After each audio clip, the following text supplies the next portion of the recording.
भाई जानवरों के गजब का नाम है। तो क्या गजब का भाई आजकल के कुत्ते बहुत खतरनाक होते जा रहे हैं। क्योंकि भाई गली के कुत्तों को जैसे ही सुंदर लड़की दिखती है। नहीं, मैं गाली नहीं दे सकता। क्या बोलूं मैं इसमें, क्या बोलूं क्या मैं? भाई ये सारे कुत्ते इस बंदे को पकड़ लेते हैं और पिछवाड़े में छेदा भी कर देते हैं। अच्छा। लेकिन तभी एक और कुत्ता आता है और उसी छेदा में घुस जाता है। मुझे कुछ दिखाई नहीं दे रहा माँ।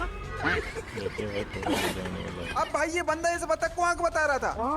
आता है माता।